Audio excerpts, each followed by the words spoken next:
Good morning, everybody. I'm delighted at the opportunity to speak to you. Grateful for the invitation and delighted to be associated as sponsors of the conference for the second year running.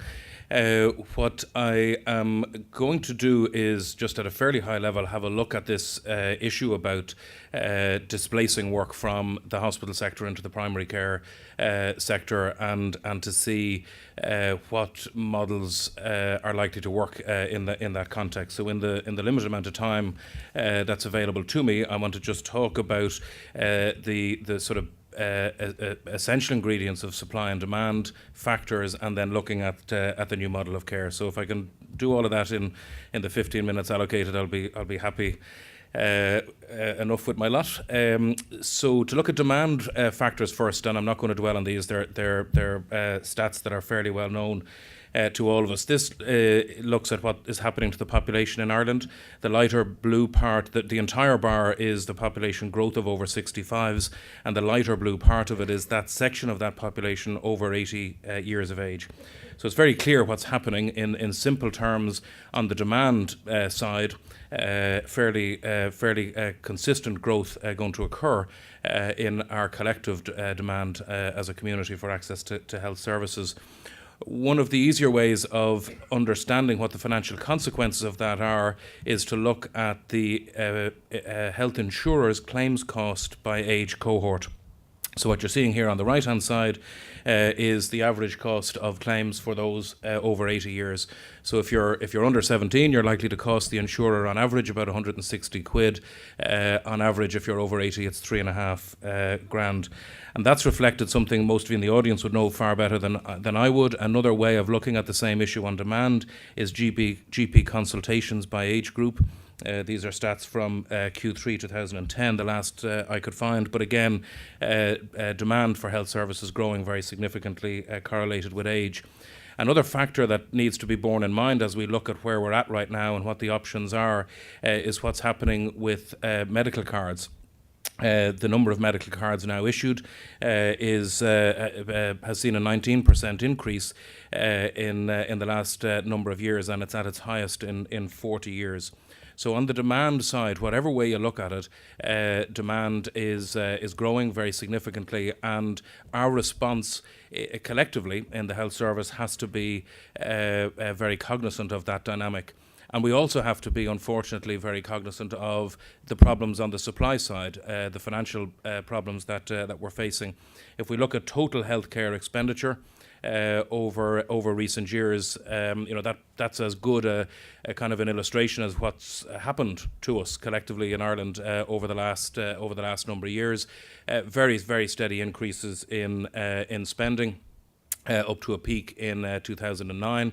And unfortunately, what we're seeing here are effectively numbers that are hardwired into the memo of understanding with the Troika. They are non-negotiable in reality. There's a bit of movement on the margins, but we're not going to see a fix at a macro level, and so that is the stark reality.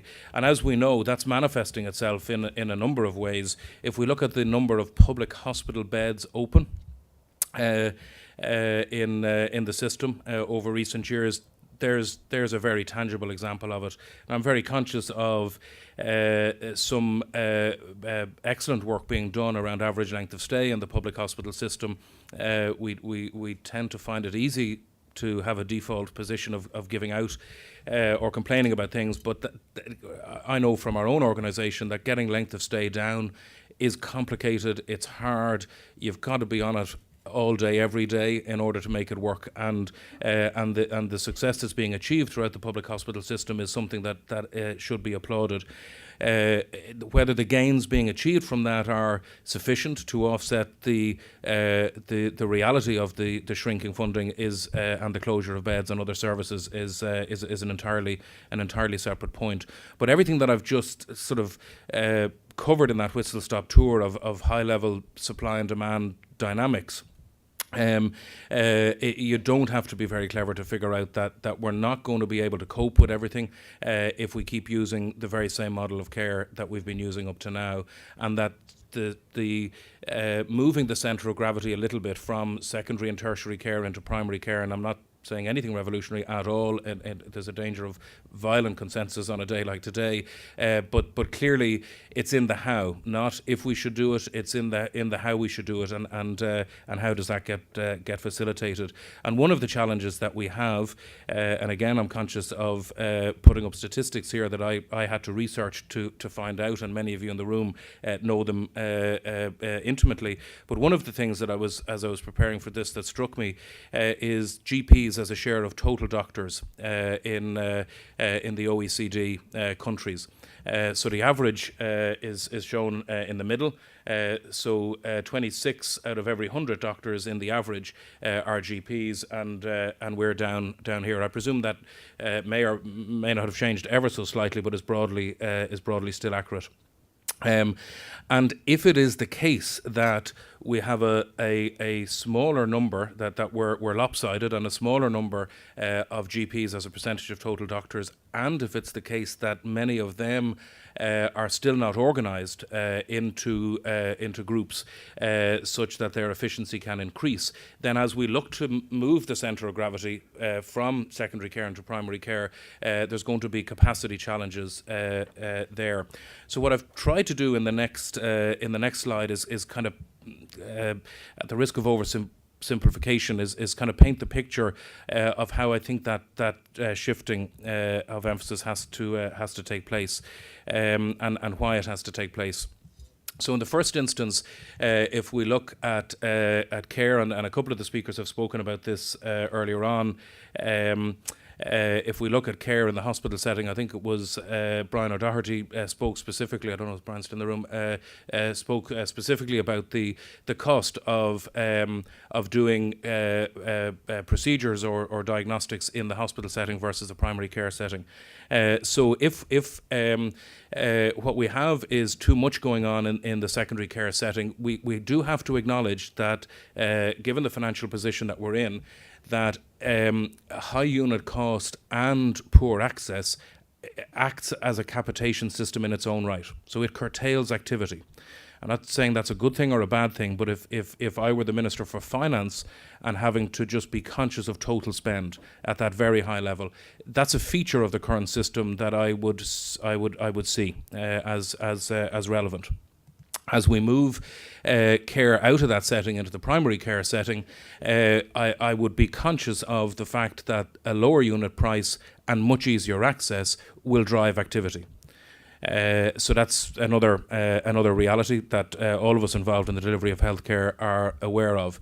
So if the maths, for example, were that we are doing 1,000 of something that cost €100 at the moment in the hospital setting, and it can be done for €50 in the primary care setting, but we end up doing 3,000 of them, the net cost goes up.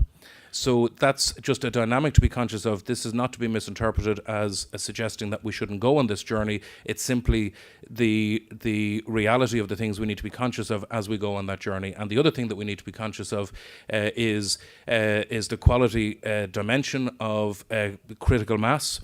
Centralisation having advantages in some areas, not in the vast majority of what we're talking about here, I would suggest, but also the potential advantages of multidisciplinary care, which could be lost as we transition from one to the other. So the sweet spot is really what a conference like this is about. That's what the debate is about. What is the sweet spot? And I think, in my opinion, the sweet spot is one that has a number of features. I think more centralisation, more multidisciplinary care, bringing more GPs together into larger primary care centres, identifying procedures, be they diagnostic or treatment, that can be delivered appropriately in that setting in sufficient volume to ensure skills mix, etc. Investing, as one or two people have mentioned earlier on already, in ICT links between primary care centres and the hospitals, and using that IT not only to facilitate information flow, but to facilitate true consultation and exchange between GPs and consultants and others, using to the greatest extent possible agreed clinical guidelines for the various conditions, The sweet spot in that sees much better clinical leadership and less bureaucracy. And I think that in any transition that we're going to look to make, any initiative, one of the features of the sweet spot in any change program is having centre stage. How do we reduce bureaucracy, and how do we let those who really know what needs to be done have a greater say in the strategic change that takes place? And finally, changing the financial incentives is critically important. So we've got a need to include the insurers and other funders in this debate, and not have ourselves in the position that has been alluded to already today, where the shining examples of exactly how it should be done are at the expense of the individuals who had that vision to go and do it, and structures by virtue of that being unsustainable. That is a really poor reflection on our collective ability to get it right. That those of you who are involved in primary care know a good care setting when you see it, know a good multidisciplinary team when it's functioning. The notion earlier on that an empty arena is of no good to anybody. It's about the teamwork that's in it. We can't have a situation where a small number of members of that team get crippled just for stepping onto the pitch in the first instance, to really kill that analogy. So I would see that there are, in essence, as I would see it, this cluster here being the financial challenge facing primary care centres. We've got to identify the procedures that can be done in sufficient volume and sufficient quality, and get funds flowing behind those procedures to facilitate that appropriate displacement. That volume is what facilitates the success of primary care centres. It seems to me, and I'm not an expert on this, but it seems to me, looking in from the outside, that the cure for those centres that have been developed and are feeling the financial strain as a consequence is not a handout, it's not a restructuring, it is a transfer of activity appropriately reimbursed and controlled into those settings, and that is the appropriate cure in every respect.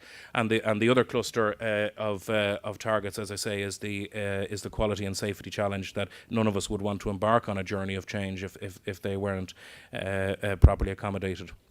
So in summary, Kafka, the Gestalt theorist, is often quoted as having said that the whole is greater than the sum of the parts. What he actually said was the whole is other than the sum of the parts. It is for us to determine whether, in fact, the whole turns out to be greater rather than less than the sum of the parts. I'm not convinced that we're leveraging all of the capacity and capability that exists in primary care at all.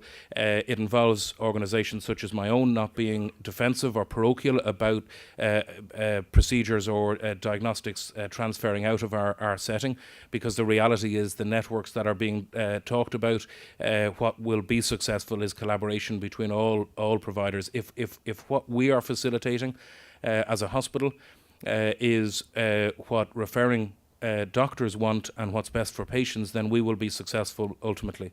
If what we're providing is a protectionist, small-minded approach, we in the medium to long term won't be successful. So everybody's got to step up to the mark, not least of all an openness on our side in the independent hospital sector to that.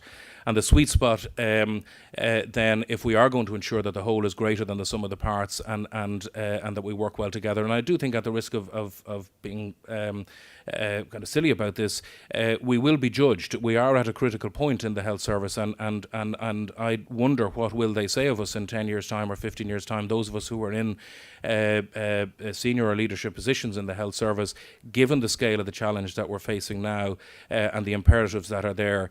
It would be interesting and probably sobering for us to ask ourselves, what will they say of us in 5 or 10 or 15 years' time about how we responded to this? Did we seize the opportunity to develop much stronger clinical leadership? I think it's possible to deliver a much better patient experience as we make better use of the very scarce resources that we're being given to play with at this time.